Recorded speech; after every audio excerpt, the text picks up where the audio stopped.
Hai Sobat Horor, kali ini aku bakal ngelanjutin cerita dari Jikumunya yang berjudul Petak Umpet. Gak usah basa-basi lagi, langsung aja kita mulai. Jadi Sobat Horor, di sudut pandang kali ini kita kembali dari sudut pandang Rina ya. Oke, next. Bu, kotaknya sudah lengkap ya? Pas 60 kan Bu? Kataku ke ibunya Yanto yang tengah bersiap. Terlihat anggukan mantap sembari tangan yang terus merapikan tumpeng yang sudah rapi dari semalam. Terlihat semburat lelah di wajahnya. Aku yakin semburat lelah itu dari rasa sedih yang coba disembunyikannya, serta harapan yang sudah mulai rubuh pertahanannya. Bu, Yanto anak yang kuat, kataku menenangkan. Ibu ngerti, Cuman ibu gak bisa bayangin hidup ibu pas Yanto gak ada. Pas semua gak sesuai dengan yang kita harapkan. Kata ibu memelukku erat. Air matanya tumpah ruah.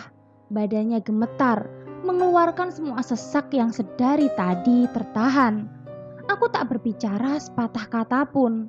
Membiarkan perempuan renta yang ada dalam dekapanku meraup lega sebanyak-banyaknya. Beliau berhak untuk itu. Namun tak bisa berlama-lama, aku mengusap tubuhnya pelan lalu mengatakan sesuatu yang kuharap dapat memberikannya kekuatan. Bu, kita jemput Yanto ya, sekarang, kataku dengan mata yang berkaca-kaca. Ibu mengangguk pelan, mengusap air matanya kasar lalu keluar lebih dulu bergabung dengan warga desa. Sedang setelah ibu sudah tidak ada, terlihat aku rubuh. Badanku gemetar bahkan sebelum masuk ke tempat yang sempat diceritakan Banyu. Banyak bayangan di dalam kepalaku. Walau Banyu tak mengatakan apa saja yang ada di dalam sana, raut wajahnya bahkan terlalu transparan. Sehingga ketakutan yang terpancar dari wajahnya sedikit banyak membuatku tahu di sana tempat yang sangat amat berbahaya. Beb, udah siap bawaanmu? Aku memandang Cecep sendu, takut. Itulah yang ingin aku katakan. Namun aku tak mungkin berkhianat. Masing-masing dari kami membawa rasa bersalah dan ini adalah satu-satunya kesempatan untuk memperbaiki semua. Sudah, kataku sembari menunjuk tas berukuran sedang. Cecep mengelus kepalaku sebentar. Sebelum akhirnya menarik tanganku untuk bergabung bersama warga yang lain. Sebelum berangkat, kami berdoa. Setelahnya adalah pemotongan kepala sapi, karena tak mungkin kami membawa sapi naik ke gunung. Setelahnya satu persatu berangkat. Yang pertama jalan adalah Dadang dan Pak Desemo sebagai penunjuk jalan. Disusul warga desa dengan membawa bagian kepala sapi. Lalu di tengah ada Maya dan juga Banyu. Sengaja mereka ditaruh ke tengah agar tidak kabur. Di belakang Maya dan Banyu, bagian warga desa yang membawa tumpeng, lalu di belakangnya ada aku dan Cecep. Di belakangku, barulah sesajen lengkap dengan dupa dan ayam cemani. Lalu di bagian paling belakang ada tim ser yang mengikuti kita.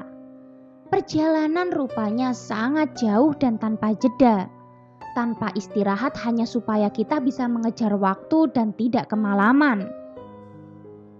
Namun aneh, saat kami berjalan banyak sekali hal yang ganjal. Aku merasa banyak mata yang mengawasi. Udara yang tidak dingin namun mampu membuat bulu kuduku berdiri. Dan walau hari masih pagi, aku merasakan dunia lebih pekat daripada hari-hari biasanya. Aku mencoba sekuat tenaga mengabaikannya. Mengabaikan deru jantung yang semakin tak karuan, kala jarak yang kami tempuh semakin dekat. Dan akhirnya sebelum matahari mengeluarkan semburat merah, kami sudah sampai di Lembah Kidang. Tempat di mana mimpi buruk dimulai. Tempat di mana permainan petak umpet yang aku harapkan akan menjadi momen yang menyenangkan, berubah menjadi hal tragis yang merusak semuanya. Sejak kedatangan kami ke sini, kami sudah membayar mahal. Saling memendam kegelisahan masing-masing. Kepercayaan di antara satu sama lain yang lambat laun pudar. Nafsu yang membawa malapetaka. Keegoisan yang tak membuat kita berhenti mengejar puncak. Perasaan yang mencoba mencari pembenaran namun mengorbankan salah satu dari kami. Semuanya bahkan sudah salah dari awal. Namun keegoisan mencari kesenangan membawa kami masuk terlalu jauh.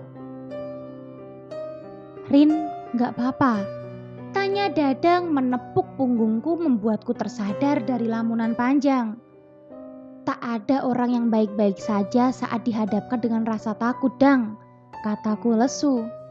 Kamu bisa tinggal jika enggan ikut, Rin. Kata Dadang prihatin. Aku lebih takut saat tidak bisa membayar kesalahanku. Walau ada rasa takut pada hal lain, sekarang Yanto yang lebih prioritas. Kataku meyakinkan.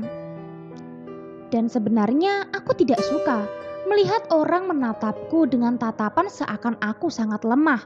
Sungguh, saat ini aku hanya ingin bertanggung jawab bersama yang lain. Toh yang ketakutan bukanlah cuma aku seorang. Ayo, ajak Cecep mendekat ke yang lain.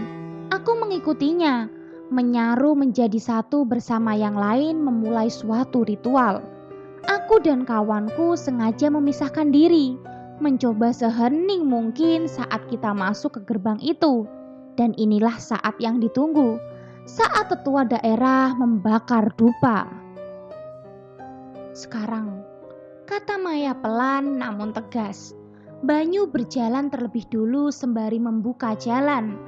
Diikuti Maya, aku, Cecep lalu Dadang.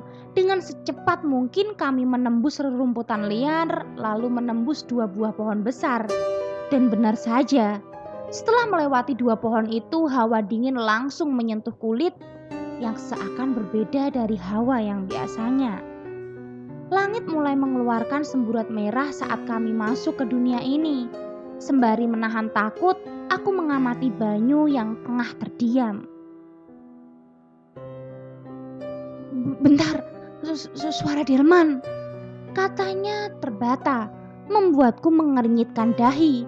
Tak ada di pikiranku jika di dunia lain memiliki delman atau semacamnya. Ayo, kata Banyu sembari mencari sumber suara tersebut. Dan benar saja, selang beberapa lama kami menemukan kuda tanpa tuan. Tanpa pikir panjang, Banyu mengambil kemudi. Sedang kami naik ke belakang dengan cepat, membawa rasa takut dalam hening. Waktu kita cuma sampai matahari terbit, kata Maya mengingatkan. Gila, gak akan cukup, kata Banyu gelisah. Ya kalau gitu kita harus cepat. Aku menggigit bibirku, takut jika kami tidak bisa menyelesaikan semuanya tepat waktu. Apalagi melihat langit yang semakin lama semakin gelap, menambah kegelisahan dalam hatiku. Dan belum saja aku selesai dengan segala unek-unek yang hanya tersirat tanpa bisa terucap, kami sampai ke sebuah pasar. Pasar tanpa orang. Pasar mati. Ini di mana? Tanya Dadang bingung. Pasar, jawab Banyu. Terus? Aku gak tahu jurang itu ada di mana. Tapi sebelum ketemu jurang itu, aku sama Yanto lewat sini, kata Banyu menjelaskan. Tak ada lagi pertanyaan setelahnya dari Dadang. Mungkin dia bisa gila kalau hanya kemari sendirian. Setidaknya itulah yang aku rasakan. Hawanya sungguh tidak enak. Tempat yang menyeramkan dan aku tahu ini membahayakan tak seperti Yanto dan Banyu yang telah menyadarinya. Setelah melewati pasar kami masuk lebih dalam. Banyu berjalan mendahului kami sebagai petunjuk jalan. Sialnya sekarang hari sudah benar-benar gelap. Gandengan, teriak Banyu. Maksudnya? Tanyaku. Kita gak bisa lihat satu sama lain pas kita masuk ke dalam karena rerumputannya setinggi dada dan ini benar-benar gelap. Mendengar penjelasan Banyu, kami pun bergandengan tangan menembus rumput yang setinggi kepalaku karena ukuran tubuhku yang lebih pendek dari yang lain. Kami berjalan dan terus berjalan secepat yang kami bisa. Lelah, itulah satu kata yang bisa mendeskripsikan keadaan kami sekarang. Namun jika istirahat berarti kita memperbesar kemungkinan untuk tinggal di sini selamanya karena kehabisan oleh waktu. Semakin masuk, semakin suara sungai terdengar. Hal itu membuat Banyu tersenyum puas.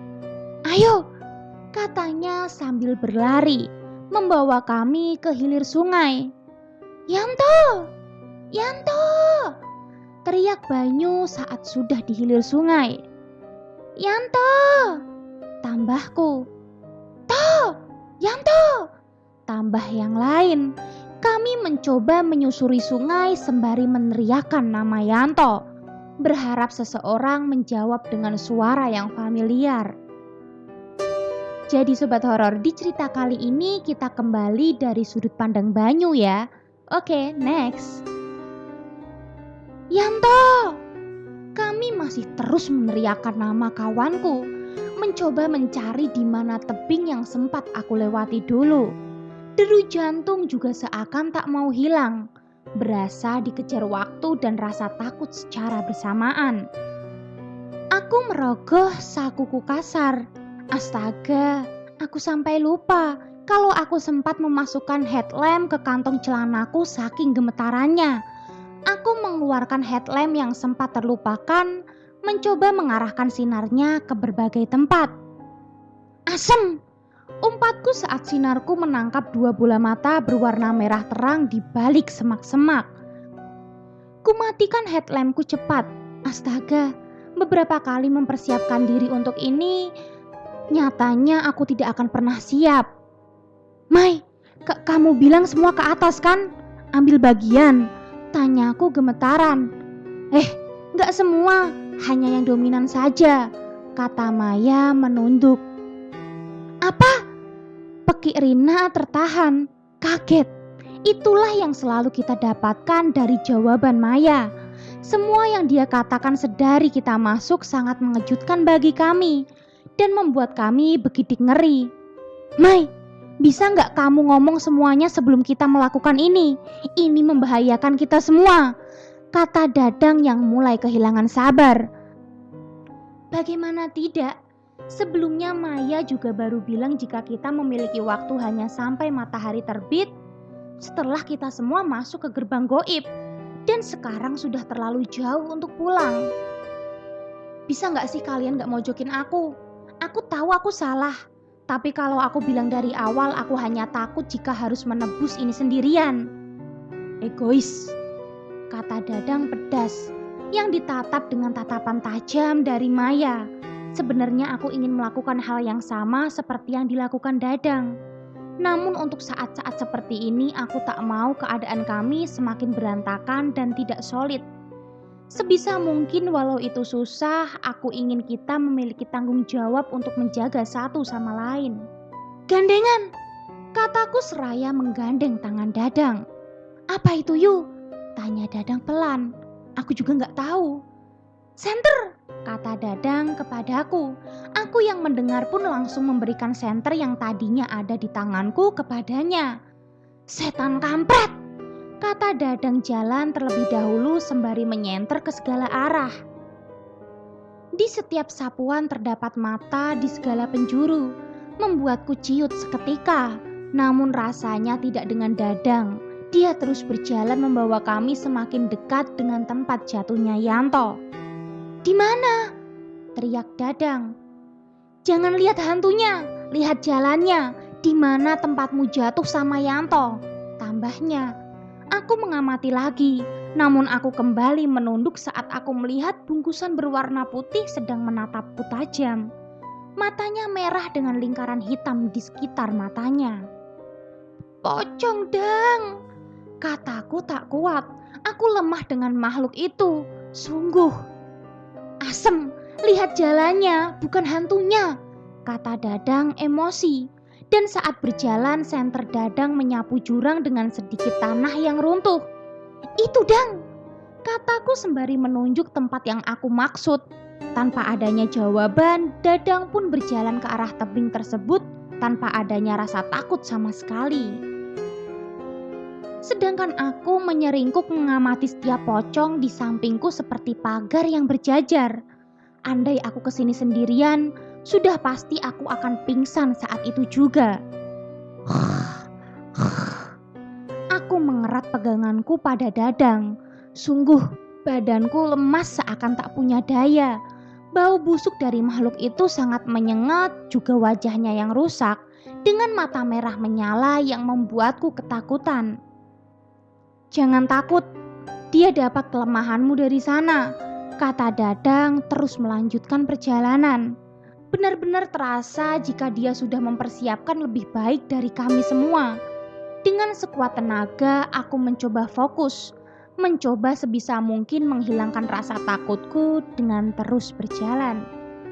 Gimana sobat horor? Penasaran kan sama kelanjutan ceritanya? Kalau gitu tunggu kelanjutan ceritanya and bye.